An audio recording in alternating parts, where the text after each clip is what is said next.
ಎಲ್ಲರಿಗೂ ಕಥಾಕನಜ ಯೂಟ್ಯೂಬ್ ಚಾನಲ್ಗೆ ಆತ್ಮೀಯವಾದ ಸ್ವಾಗತ. ನಾನಿವತ್ತು 3 ಗಂಟು ಬೆಸೆದ ನಂಟು ಕಥೆಯ 38ನೇ ಅಂದರೆ ಕೊನೆಯ ಎಪಿಸೋಡ್ನ ಜೊತೆ ನಿಮ್ಮ ಮುಂದೆ ಬಂದಿದ್ದೇನೆ. ಈ ಕತೆ ನಿಮಗೆ ಇಷ್ಟವಾಗಿದ್ದಲ್ಲಿ ಅಥವಾ ನೀವಿನ್ನು ಹೊಸದಾಗಿ ನಮ್ಮ ಚಾನಲನ್ನು ನೋಡ್ತಾ ಇದ್ದಲ್ಲಿ ತಪ್ಪದೆ ನಮ್ಮ ಚಾನಲನ್ನು ಸಬ್ಸ್ಕ್ರೈಬ್ ಮಾಡಿ. ಹಾಗೆ ಕಥೆಯ ಬಗ್ಗೆ ನಿಮ್ಮ ಅನಿಸಿಕೆಗಳನ್ನು ಕಾಮೆಂಟ್ ಸೆಕ್ಷನ್ನಲ್ಲಿ ತಿಳಿಸಿ. ಮರಳಿ ತಂಗಿ ತಾಯಿಯನ್ನು ಕರೆದುಕೊಂಡು ಹುಟ್ಟಿದ ಊರಿಗೆ ಬಂದಳು ಆರಾಧ್ಯ. ಆಟೋದಿಂದ ಎಲ್ಲ ಸಾಮಾನುಗಳನ್ನು ಹೊರಗಡೆ ತೆಗೆದವಳು ಪರ್ಸ್ನಿಂದ 202 ನೋಟುಗಳನ್ನು ಅವನ ಕೈಗಿತ್ತಳು.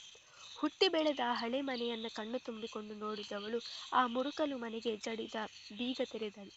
ಇನ್ಮುಂದೆ ನಾವು ಇದೇ ಮನೆಯಲ್ಲಿ ಇರ್ತೀವ ಅಕ್ಕ ಎಂದು ಕೇಳಿದ ತನ್ನ ಮುದ್ದಿಯ ತಂಗಿಗೆ, ಅನನ್ಯ, ಇನ್ಮೇಲೆ ಇದೇ ನಮ್ಮನೆ ಎಂದವಳು ಮನೆಯೊಳಗೆ ಕಾಲಿಟ್ಟಾಗ, ಮತ್ತೆ ನೀನು ಭಾವನ ಮನೆಗೆ ಹೋಗಲ್ವಕ್ಕ? ಬೆಂಗಳೂರಲ್ಲಿ ಇದ್ದ ಆ ದೊಡ್ಡ ಮನೆಯೂ ಚೆನ್ನಾಗಿತ್ತು ಎಂದು ಬೇಸರದಿಂದ ನುಡಿದಳು ಅನನ್ಯ.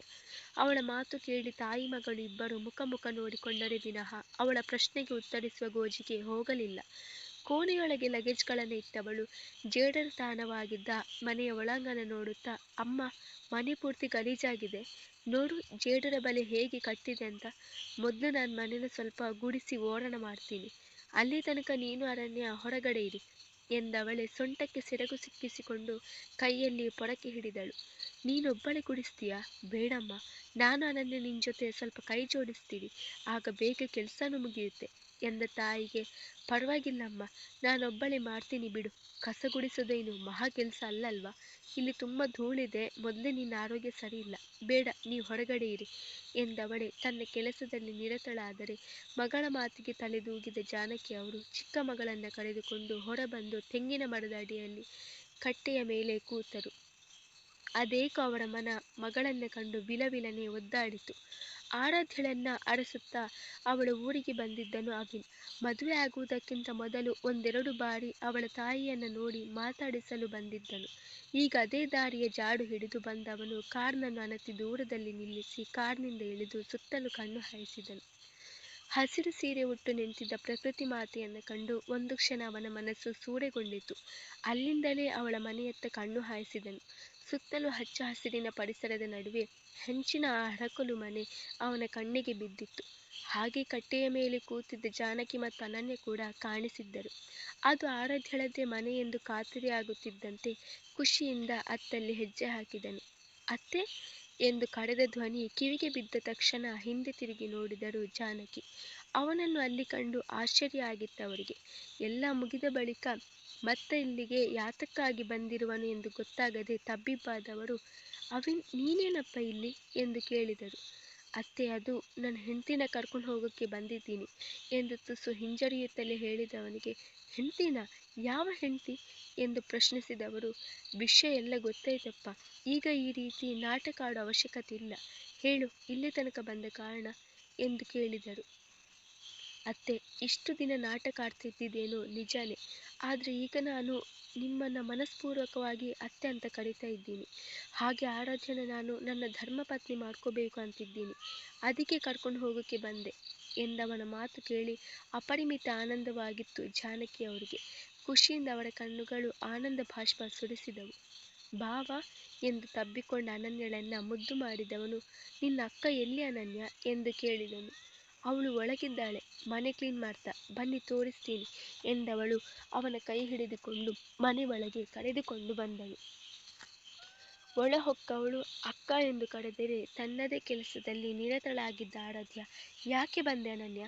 ಹೇಳಿದ್ನಲ್ಲ ನಾನು ಅಮ್ಮನ ಜೊತೆ ಹೊರಗಡೆ ಇರು, ಕೆಲಸ ಮುಗಿದ್ಮೇಲೆ ಕರಿತೀನಿ ಅಂತ. ಹೇಳಿದ ಮಾತು ಒಂದು ಕೇಳಲ್ಲ ಎಂದು ತಂಗಿಗೆ ಗದರುತ್ತಾ ತಿರುಗಿದವಳಿಗೆ ಆಶ್ಚರ್ಯ ಕಾದಿತ್ತು. ತನ್ನ ಮುಂದೆ ನಿಂತಿದ್ದ ಅವಿನನ್ನು ಕಂಡು ದಿಗ್ಭ್ರಾಂತಳಾದವಳ ಬಾಯಿಂದ ಅವಿನ್ ಎಂದು ತಿಳಿಯದೆಯೇ ಬಂದಿತ್ತು. ಆರಾಧ್ಯ, ಐ ಆಮ್ ರಿಯಲಿ ಸಾರಿ, ನನ್ನಿಂದ ನಿಮಗೆ ತುಂಬ ನೋವಾಗಿದೆ ಅಂತ ಗೊತ್ತು. ಹಣ ಆಸ್ತಿ ಅಂತ ವ್ಯಾಮೋಹ ಬೆಳೆಸಿಕೊಂಡಿದ್ದ ನನ್ನ ಕಣ್ಣಿಗೆ ಜೀವನದ ಸುಂದರ ಅನುಭವಗಳು, ಸಂಬಂಧದ ಬೆಳೆಗಳು ಇದ್ಯಾವುದು ತಿಳಿಲಿಲ್ಲ. ಆದರೆ ನೀವು ನನ್ನ ಜೀವನಕ್ಕೆ ಅನಿವಾರ್ಯ ಅತಿಥಿಯಾಗಿ ಬಂದು ತುಂಬ ಚೆನ್ನಾಗಿ ಜೀವನದ ಪಾಠ ಹೇಳಿಕೊಟ್ರಿ. ಇವತ್ತು ಅಪ್ಪನನ್ನು ನಾನು ನೋಡ್ತಾ ಇದ್ದೀನಿ ಅಂದರೆ ಅದಕ್ಕೆ ಕಾರಣ ನೀವು. ದಯವಿಟ್ಟು ನನ್ನನ್ನು ಕ್ಷಮಿಸಿ ಆರಾಧ್ಯ, ನನಗೆ ನನ್ನ ಮನಸ್ಸಿನ ಮಾತನ್ನು ಹೇಗೆ ಹೇಳಬೇಕಂತಲೇ ತೋಚ್ತಿಲ್ಲ. ನೀವು ನನ್ನನ್ನು ಕ್ಷಮಿಸ್ತೀರ ತಾನೆ? ಎಂದು ಕಣ್ಣಲ್ಲಿ ಕಂಬನಿ ತುಂಬಿಕೊಂಡು ಕೇಳಿದವನನ್ನು ಕಂಡು ಮರುಕ ಆಗಿತ್ತು ಅವಳಿಗೆ. ಛೆ, ಯಾಕಿಂತ ಮಾತಾಡ್ತೀರಾ ಅವಿನ್? ನಾನು ಅದನ್ನು ಯಾವುದು ಮನಸ್ಸಲ್ಲಿ ಇಟ್ಕೊಂಡಿಲ್ಲ. ಕ್ಷಮಿಸುವಂಥ ತಪ್ಪು ನೀವೇನು ಮಾಡಿಲ್ಲ. ಸತ್ಯ, ನಿಮಗೆ ಈಗಾದರೂ ಹಣ ಆಸ್ತಿಗಿಂತ ಸಂಬಂಧಗಳ ಬಂಧ ಶಾಶ್ವತ ಅಂತ ಅರ್ಥ ಆಯ್ತಲ್ವಾ? ಸಾಕು ಎಂದವಳು. ನಿಮ್ಮ ತಂದೆ ಹೇಗಿದ್ದಾರೆ ಎಂದು ಕೇಳಿದಳು. ಅವರು ಚೆನ್ನಾಗಿದ್ದಾರೆ, ಆದರೆ ಅವರು ನನ್ನನ್ನು ಕ್ಷಮಿಸೋಕೆ ತಯಾರಿಲ್ಲ. ಅವರಿಗೆ ಇನ್ನೂ ನನ್ನ ಮೇಲೆ ಕೋಪ ಎಂದವನ ಮಾತು ಕೇಳಿ, ಕೋಪನಾ?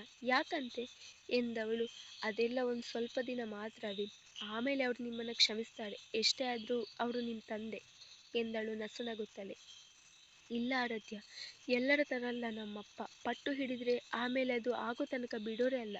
ನಾನೇ ಹಠ ಮಾಡಿ ಅಂದರೆ ಅವರು ನನ್ನನ್ನೇ ಮೀರಿಸ್ತಾರೆ ಎಂದವನಿಗೆ. ಸರಿ, ಈಗ ನಾನೇನು ಮಾಡಬೇಕದಕ್ಕೆ? ಬಂದು ಮಾತಾಡ್ಲಾ ಕೇಳಿದಳು.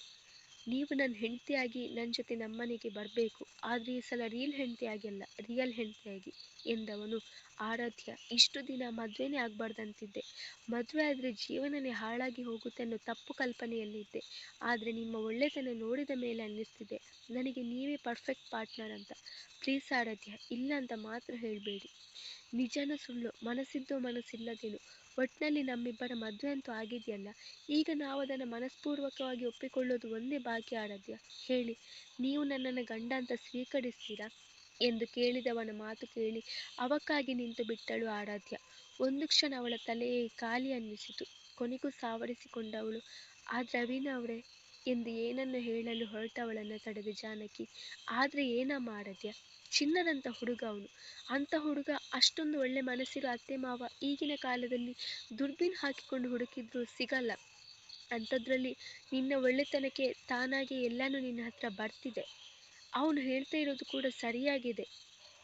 ತಿರಸ್ಕಾರ ಮಾಡಬೇಡಮ್ಮ. ನೀನು ಬೇಡ ಅಂದರೂ ಈ ಪ್ರಪಂಚದ ದೃಷ್ಟಿಯಲ್ಲಿ ನೀವಿಬ್ಬರು ಗಂಡ ಹೆಂಡತಿನೇ. ಇದು 3 ಗಂಟಿನ ಬಂಧಕನಮ್ಮ. ಆ ಬಂಧನ ಕಡ್ಕೊಳ್ಳೋದು ಅಷ್ಟೊಂದು ಸುಲಭ ಅಲ್ಲ, ಒಪ್ಕೋ ಎಂದರು. ಕೊನೆಗೂ ಎಲ್ಲರ ಮಾತಿಗೆ ಮಣಿದ ಹುಡುಗಿ ಸಮ್ಮತಿ ಸೂಚಿಸಿದರೆ ಅವಿನ್ಗೆ ಎಲ್ಲಿಲ್ಲದ ಖುಷಿಯಾಗಿತ್ತು. Thank you Aaradhya, thank you so much. ಇವತ್ತಿಂದ ನೀವು ನನ್ನ ಧರ್ಮಪತ್ನಿ. I love you so much ಎಂದವನ ಮಾತು ಕೇಳಿ ಮುಜುಗರದ ಮುದ್ದೆಯಾದ ಹುಡುಗಿ ಅವನೆದೆಗೆ ಒಡಗಿದರೆ ಅವಳನ್ನು ಆಸೆಯಿಂದ ಅಪ್ಪಿಕೊಂಡನು ಅವಿನ್. ಆ ಸುಂದರ ಕ್ಷಣವನ್ನು ಕಂಡು ಕಣ್ಣು ತುಂಬಿಕೊಂಡರು ಜಾನಕಿ. ಅನನ್ಯಳಿಗೂ ಭಾವನ ಪ್ರೀತಿಯನ್ನು ಕಂಡು ಸಂತೋಷವಾಗಿತ್ತು. ಅಬ್ಬಾ, ನಾನೆಲ್ಲಿ ಇವನು ಮದುವೆನೇ ಆಗದೆ ಸನ್ಯಾಸತ್ವ ಸ್ವೀಕರಿಸಿ ಹಿಮಾಲಯಕ್ಕೆ ತಪಸ್ಸಿಗೋ ಅಥವಾ ಯಾವುದೋ ಮಠಕ್ಕೋ ಹೋಗಿ ಬಿಡ್ತಾನೇನೋ ಅಂತ ಅಂದ್ಕೊಂಡಿದ್ದೆ. ಸದ್ಯ ಹಾಗಾಗೋದಕ್ಕೆ ನಮ್ಮ ಆರಾಧ್ಯ ಬಿಡಲಿಲ್ಲ ಎಂದು ಸಿಹಿ ತಿನ್ನುತ್ತಾ ಗೆಳೆಯನ ಕಾಲೆಳೆದನು ಆಕಾಶ್. ಅವನ ಮಾತು ಕೇಳಿ ಅಂಜಲಿ, ಆರಾಧ್ಯ, ಪದ್ಮಿನಿ, ಪೂರ್ಣಚಂದ್ರ, ಜಾನಕಿ, ಅನನ್ಯಳನ್ನು ಸೇರಿಸಿ ಮನೆಯವರೆಲ್ಲ ಜೋರಾಗಿ ನಕ್ಕರೆ ಅವಿನ ಮುಖ ಊದಿಕೊಂಡಿತ್ತು.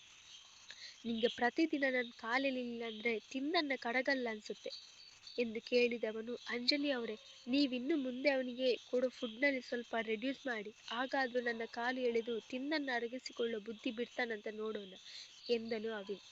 ಸದ್ಯ ಕೊನೆಗೂ ಎಲ್ಲ ಸರಿ ಹೋಯ್ತಲ್ಲ. ಎಲ್ಲಿ ನಾನು ಈ ಮುತ್ತಿನಂಥ ಹುಡುಗಿನ ನನ್ನ ಮನೆ ತುಂಬಿಸಿಕೊಳ್ಳೋ ಭಾಗ್ಯನ ಕಳ್ಕೊಂಡು ಬಿಡ್ತೀನೇನೋ ಅಂತ ಭಯಪಟ್ಟಿದ್ದೆ ಎಂದ ಪದ್ಮಿನಿ ಅವರಿಗೆ. ನನಗೂ ಅದೇ ಯೋಚನೆ ಆಗಿತ್ತು ಕಣೆ. ಮೊದಲೇ ನನ್ನ ಮಗ ಮೊಂಡ, ಎಲ್ಲಿ ಮೊಂಡತನದಿಂದ ಈ ಹುಡುಗಿನ ಕಳ್ಕೊಂಡು ಬಿಡ್ತಾನೋ ಅಂತ ಭಯ ಆಗಿತ್ತು ಎಂದರು ಪೂರ್ಣಚಂದ್ರ ನಗುತ್ತಲೇ. ಅದ್ಹೇಗೆ ಹಾಗಾಗುತ್ತೆ ಬೀಗ್ರೆ? 3 ಗಂಟು ಬೆಸೆದ ನಂಟು ಇದು. ಅಷ್ಟೊಂದು ಸುಲಭವಾಗಿ ಆ ನಂಟನ್ನು ಮುರಿಯೋಕ್ಕಾಗಲ್ಲ ಎಂದರು ಜಾನಕಿ. ನಿಜ ಆಂಟಿ, ಮಾಂಗಲ್ಯಕ್ಕೆ ಅದರದೇ ಆದ ಶಕ್ತಿ ಇರುತ್ತೆ ಅಂತ ಕೇಳಿದ್ದೆ, ಆದರೆ ಇವತ್ತದು ಪ್ರೂವ್ ಆಯಿತು ಎಂದ ಅಂಜಲಿಗೆ. ಈ ಮಾತನ್ನು ನಾನು ಒಪ್ತೀನಿ, ಆದರೆ ಇದರ ಕ್ರೆಡಿಟ್ಸ್ ಹೋಗಬೇಕಾಗಿರೋದು ನನ್ನ ಮುದ್ದಿನ ಸೊಸೆಗೆ. ಹೆತ್ತ ತಾಯಿ ನನಗೇನೆ ಅವನನ್ನು ಬಗ್ಗಿಸೋದಕ್ಕೆ ಆಗಲಿಲ್ಲ, ಆದರೆ ಈ ಹುಡುಗಿ ನಮ್ಮನೆಗೆ ಬಂದ 8 ತಿಂಗಳಲ್ಲೇ ನನ್ನ ಮಗನನ್ನು ತಿದ್ದಿ ಅವನಿಗೆ ಜೀವನದ ಪಾಠ ಸಂಬಂಧಗಳ ಮಹತ್ವನ ಕಲಿಸಿಕೊಟ್ಲು ಎಂದರು ಪದ್ಮಿನಿ. ಮತ್ತೆ ನನ್ನ ಹೆಂಡತಿ ಅಂದ್ರೇನು, ಸುಮ್ಮನೆನಾ? ನನ್ನ ಚಾಯ್ಸ್ ಯಾವಾಗಲೂ ಪರ್ಫೆಕ್ಟ್ ಆಗೇ ಇರುತ್ತೆ ಎಂದು ನುಡಿದು ಆರಾಧ್ಯಳ ಭುಜ ಬಳಸಿದರೆ ಗಂಡನಿಗೆ ಕಣ್ಣಲ್ಲೇ ಸುಮ್ಮನಿರುವಂತೆ ಗದರಿದ ಆರಾಧ್ಯ ಮನೆಯವರ ಹೊಗಳಿಕೆಯಿಂದ ಹಿಡಿಯಷ್ಟು ಆಗಿದ್ದಳು. ಇದೇ ಖುಷಿಗೆ ನಾನೊಂದು ಸ್ವೀಟ್ ತಿನ್ನಲ ಎಂದು ಹೇಳುತ್ತಾ ಸ್ವೀಟ್ನ ಪ್ಲೇಟ್ಗೆ ಕೈ ಹಾಕಿದ ಗಂಡನ ಕೈಯ ಮೇಲೆ ಪಟಾರನೆ ಹೊಡೆದ ಪದ್ಮಿನಿಯವರು, ಈಗ ತಿಂದಿದ್ದೇ ಜಾಸ್ತಿ ಆಗಿದೆ, ಅದರ ಮೇಲೆ ಇನ್ನೊಂದು ಸ್ವೀಟ್ ಅಂತೆ, ಬಿಟ್ಟರೆ ಇಡೀ ಪ್ಲೇಟ್ನಲ್ಲಿ ಇರೋದನ್ನೇ ಮುಗಿಸ್ತೀರಾ, ಸುಮ್ಮನಿರಿ ಎಂದು ಹೇಳಿ ಪ್ಲೇಟ್ನ ಕಸಿದುಕೊಂಡರೆ ಮನೆಯವರೆಲ್ಲರ ಮುಖದ ಮೇಲೂ ಅವರ ವರಸೆ ಕಂಡು ನಗು ಮೂಡಿತ್ತು. ಅವಿನ ಆರಾಧ್ಯ ಇಬ್ಬರು ಬಾಳಿನ ಎಲ್ಲ ಅಡೆತಡೆಗಳನ್ನು ಮೀರಿ ಕೊನೆಗೂ 3 ಗಂಟು ಬೆಸೆದ ನಂಟಿನ ಅನುರಾಗದ ಶರಧಿಯಲ್ಲಿ ಒಂದಾದರು. ಶುಭಂ. ಇವತ್ತಿಗೆ ಈ ಕತೆ ಮುಕ್ತಾಯಗೊಂಡಿದೆ. ಕತೆ ಹೇಗನ್ನಿಸ್ತು ಅನ್ನೋದನ್ನು ತಪ್ಪದೆ ಕಮೆಂಟ್ ಸೆಕ್ಷನಲ್ಲಿ ತಿಳಿಸಿ. ಹಾಗೆ ಸಬ್ಸ್ಕ್ರೈಬ್ ಮಾಡದಿದ್ದರೆ ಮಾಡ್ಕೊಳ್ಳಿ. ನನ್ನ ನೀನು ಗೆಲ್ಲಲಾರೆ ಕತೆ ಸದ್ಯಕ್ಕೆ ಮುಗಿಯೋದಿಲ್ಲ, ಇನ್ನು ತುಂಬ ಎಪಿಸೋಡ್ಗಳಿವೆ. ಅಂತೂ ಈ ವರ್ಷದ ಕೊನೆಯಲ್ಲಿ ಮುಗಿಸ್ತೀನಿ.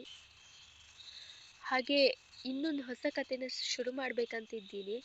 ನಿಮ್ಮ ಪ್ರೋತ್ಸಾಹ ಇದ್ದರೆ ಖಂಡಿತ ಆದಷ್ಟು ಬೇಗ ಪ್ರಾರಂಭಿಸ್ತೀನಿ.